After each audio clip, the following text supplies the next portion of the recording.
یہ جنگ جو ہوئی ہے کربلا میں، مارکہ کربلا جو ہوا ہے، یہ یزید اور امام حسین کے درمیان نہیں تھا، بلکہ حسینیت اور یزیدیت کے درمیان تھا۔ یعنی یہ شخصی لڑائی نہیں تھی بلکہ نظریات کا تصادم تھا۔ اگر شخصی لڑائی ہوتی تو یزید جیت گیا تھا، بطور شخص حضرت امام حسین شہید کر دیے گئے اور یزید جو ہے وہ تخت و تاج پہ متمکن رہا۔ تو اگر یہ شخصی لڑائی قرار دیں تو یزید جیت گیا اور امام حسین ہار گئے، یہ شخصی اگر لڑائی قرار دیں۔ اور اگر یہ لڑائی نظریات کی قرار دیں، اور جو حقیقت میں نظریات کی لڑائی ہے، تو یزیدیت ہار گئی اور حسینیت زندہ باد ہو گئی۔ یزیدیت کا جنازہ نکل گیا۔ وہ تخت و تاج جس کے لیے یزید نے اتنا کچھ کیا تھا، اس کے اپنے بیٹے نے اس پہ تخت پہ تھوکا۔ یزید کا بیٹا معاویہ بن یزید جب تخت نشین ہوا ہے تو وہ گھر سے باہر 6 ماہ نہیں نکلا، اس کا جنازہ ہی نکلا۔ تو لوگوں نے کہا آئیے نا تخت پہ بیٹھی، کہا میں اس تخت پہ نہیں بیٹھنا چاہتا جس سے آل پیغمبر کے خون کی بو آ رہی ہے، میں نہیں اس تخت پہ بیٹھنا چاہتا۔ اور پھر اس کا تخت سمٹ گیا، اس کا نام مٹ گیا، کلنج کے مرض سے تڑپتا ہوا مرا اور انتہائی ذلت کی موت مرا، رسوا ہو گیا، اس کا نام بھی باقی نہیں ہے۔ میں گزشتہ برس کربلا میں حاضر ہوا تو حضرت امام حسین کا چمکتا ہوا روضہ نور دیکھا۔ وہ لمحے بڑے دردناک تھے جب ہم کربلا میں پہنچے اور رات کا موقع تھا، تو ہمارے ڈرائیور نے کہا کہ یہ نہر فرات ہے، وہ نہر فرات جو چمکتی رہی اور جس کی لہریں اچھلتی رہیں، اور کربلا کا یہ مقدس قافلہ پیاسا رہا۔ تو عجیب قلب کے اندر کیفیات کا ایک جہان تھا۔ یہ تو امام حسین کا روضہ ہے نا، لیکن یزید کا نشان نہیں ملا۔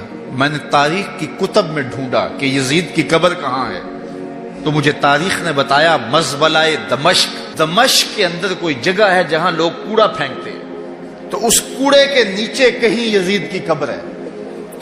نشان بھی نہیں ہے کہاں ہے، لیکن اتنا پتا ہے اس روڑی کے نیچے یزید کی قبر ہے۔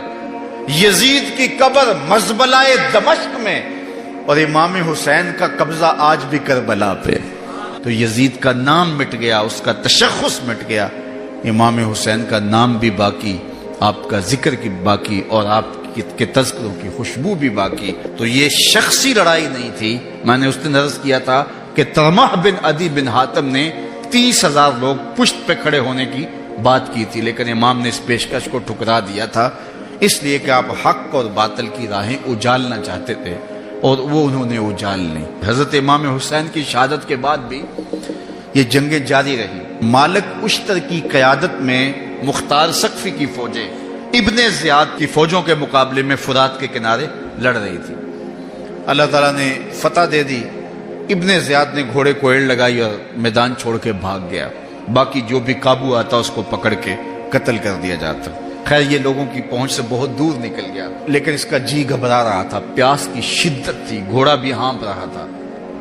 تو یہ چلتے چلتے صحرا میں گیا تو وہاں اس نے دیکھا کہ ایک خیمہ ہے، تو سوچا کہ میں چلتے چلتے ان سے پانی کا گھونٹ مانگ لوں تاکہ اپنے جگر کی پیاس تو بجھا سکوں۔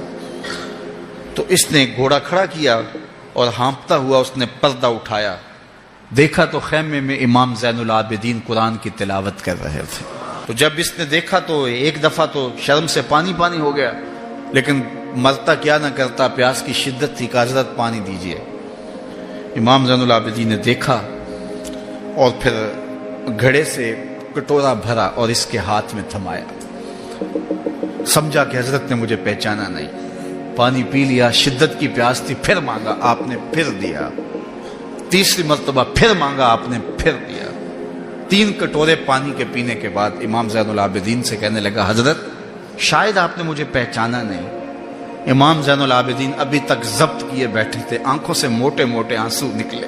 کہا بدبخت تجھے نہیں جانتا جس نے میرا خاندان اجاڑ دیا، 6 ماہ کے بچے بھی نہ چھوڑے، جس نے مخدرات کو اونٹوں پہ بٹھایا، کیا تجھے نہیں جانتا جس نے خاندان نبوت اجاڑ دیا؟ تو کہا حضرت اگر جانتے ہیں تو میرے ساتھ یہ سلوک کیا کیا؟ کہا ایک دن ہم مہمان بن کے تمہارے گھر آئے تھے، جو تم نے کیا وہ تمہارے خاندان کی ریت تھی، آج مہمان بن کے ہمارے دروازے پہ تم کھڑے ہو، جو ہم کر رہے ہیں ہمارے خاندان کی ریت ہے۔ تو یہ شخصی لڑائی نہیں تھی، یہ نظریات کا تصادم تھا۔